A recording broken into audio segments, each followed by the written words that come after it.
जय श्री राम भाई और दोस्तों। हमारा चैनल राम के संग एक ही गुप्ता रामायण का पाठ अच्छा लगे तो लाइक सब्सक्राइब करना। भगवान राम सबका मंगल करें। आजकल से आगे की कथा करते हैं। यहाँ विभीषण सब सुधि पाई, संपदि जाई रघुपति सुनाई। नाथ करे रावण एक जागा, सिद्ध भय नहीं मरई न भागा। अब क्योंकि विभीषण जी के दूत गुप्तचर जो थे रावण की लंका में भी लगे हुए थे और उन्होंने सूचना दी कि रावण यज्ञ कर रहा है युद्ध विजय के लिए। तो विभीषण जी राम जी को सूचित करते हैं कि रावण एक यज्ञ कर रहा है, अगर वो यज्ञ सिद्ध हो गया तो ये मरने में नहीं आएगा। पट बहुनाथ बेगी भट बंदर, करई विध्वंस आवदस कंदर। रात होत बहु सुवट पठाए, हनुमान आदि अंगद सब धाये। और राम जी ने सुबह होते ही अंगद आदि बहुत सारे बानरों को यज्ञ विध्वंस के लिए भेज दिया है। कौतुक कूद चढ़ो कपि दल लंका, पैठ रावण भवन शंका। जग करत जब ही सो देखा, सकल कपि भाग क्रोध विशेषा।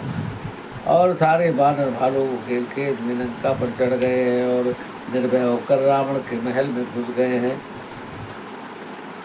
और जो ही उन्होंने देखा कि रावण युद्ध कर रहा है और बानरों को बहुत क्रोध आ गया है, रण से निर्लज भजी गृह आवा। यहाँ बकर ध्यान लगावा, कहीं अंगद मारा लाता।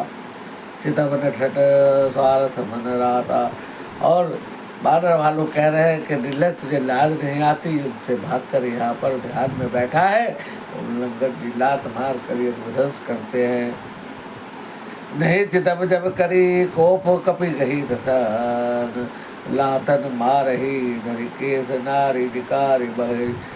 तद दीन पुकारही तब कोटि समुगति, चरण बानर डारही। यही बीच कपि विध्वंस कृत मख देखि मन मोहारही। यज्ञ विध्वंस कुशल कपि आए, रघुपति पास चलो निशाचर क्रोध होई, त्यागे जीवनाश। और सारे बानर भालुओं ने बहुत बेकार की कोशिश के बाद यज्ञ को विध्वंस कर दिया है। अब राम जी के पास आ गए हैं। अब उधर रावण यज्ञ से उठकर जीवन की आस छोड़कर युद्ध के लिए जाने के लिए तैयार होता है। चलत होती अति अशुभ भयंकर, बैठी दौड़ाए सिर पर भयो काल बस काहो न माना। कहे से बजाओ युद्ध निशाना। और बहुत सारे अशुगुन होने लगे हैं। रावण के सर के ऊपर गिद्ध नाचने लगे हैं, लेकिन वो अशुगुन को नहीं मानता है और युद्ध की रणभेड़ी बजवाता है। चली तमी चरानी अपारा, बहु गज पदरथ पद पदाति सवारा। बहु मुखोधाय हल कैसे सलभ, समूह अनल कही जैसे। जैसे शास्त्रों की अपार सेना चली है, इसमें बहुत हाथी घोड़े पैदल है और प्रभु के सामने कैसे लग रहे हैं जैसे पतंगों के समूह अग्नि की ओर जाते हैं। यहाँ देवतन स्तुति किहने, दारुण विपद हमरी यही दीदी। अब जनि राम खिला बहु यही, अतिशय दुखित होती बहने। अब देवता प्रार्थना करते हैं कि हे प्रभु जी, इस राक्षस रावण ने ही हमें बहुत नचाया है, इसका बहुत मत खेल खिलाओ, इसका अंत करो। इसने वैदेही को जानकी को भी बड़ा त्रास दिया है। देव वचन सुनि बहु मुस्काना, उठी रघुवीर सुधारे बाला। जटा टूट डर बांधे माता माथी, सोई सुमन बीच बीच गाथी। देवताओं के वचन सुनकर प्रभु मुस्कुराए हैं और फिर श्री रघुवीर जी ने उठकर बाण सुधारे हैं। मस्तक पर जटाओं के दूध कसकर बांधे हुए हैं। उनके बीच बीच में पुण्य पुष्प गुथे हुए शोभित हो रहे हैं। श्यामा अखिल लोक लोचन विरामा। कटि तट बरी कर कस्यो निसंगा, कर को दंड कठिन सारंगा।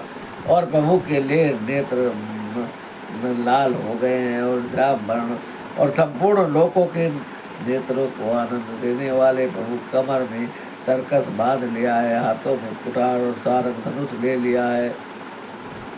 सारंग कर सुंदर निसंग सिली मुख कर कटिर कस्यो भुजदंड पान तीन मनोहरत धरा सुर पदलस्य। कह तुलसी कह दास तुलसी जब ही प्रभु सर चाप कर फेर लगे ब्रह्मांड दिग्गज कवट आई मही धरे सिंधु भूधर डगमगे। अब प्रभु ने धनुष सारंग धनुष हाथ में लेकर तरकस कस लिया है और बहू की चौड़ी छाती है जिस पर प्रभु जी का चिन्ह बना हुआ है। तुलसीदास जी कहते हैं कि वो धनुष बाण हाथ में लेकर भिड़ने लगे हैं और ब्रह्मांड दिशाओं हाथी रस्सा पृथ्वी से सभी डगमगा गए हैं। शोभा देख हर्ष सुर वर्षे सुमन अपार जय जय जयति करुणानिधि छवि बल गुनागार। और सारे देवता फूलों की वर्षा करते हैं और प्रभु की जयकार करते हैं। हे विचर आनी कर सम सात आई अति घनी देखी चले सन्मुख कपि वट्टा प्रलय काल की जनु घन घट्टा। इसी बीच निशाचरों की घनी सेना कसमसाती हुई आपस में आई है और बानर देखकर बानर योद्धा इस प्रकार उसके सामने चले हैं जैसे पिल्ले के बादल आ रहे हों।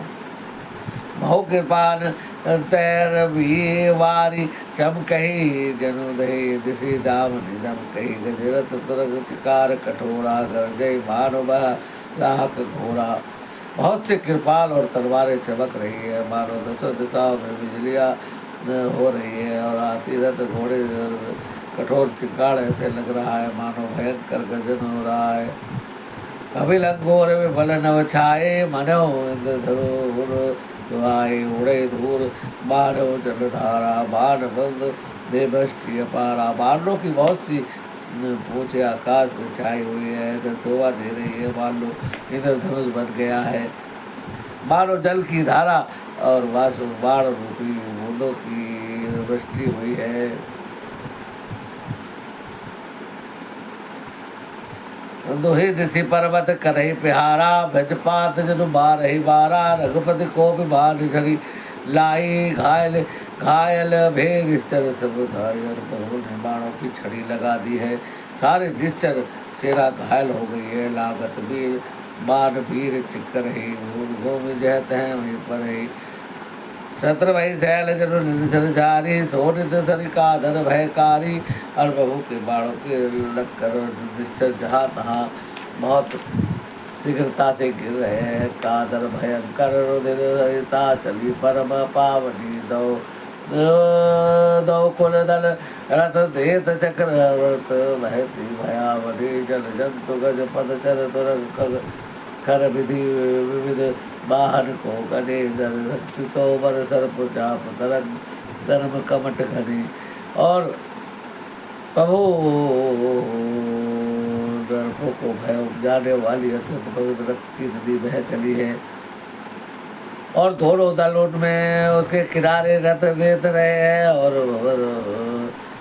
नदी बहुत भयावनी बह रही है। हाथी पैदल घोड़े गधे और सब सवारियाँ अनेक सवारियाँ ही हैं जिनकी गिनती कौन करे। नदी के जल जंतु है बाण शक्ति तो और सर्प और धनुष तरंगे हैं, बहुत से ढाल और विषय कछुए हैं। वीर पर ही जनु तीर तुम तरु मज्जा बहु वह फेर कादर देखी डरई तह सुबट के मन चैन सियावर राम जय जय राम। मंगल भवन अमंगल हारी दपौस दशरथ जन बिहारी दीन दयाल बिरद संभारी हरो नाथ मम संकट वारी। आज की कथा को यही विराम देते हैं। जय श्री राम।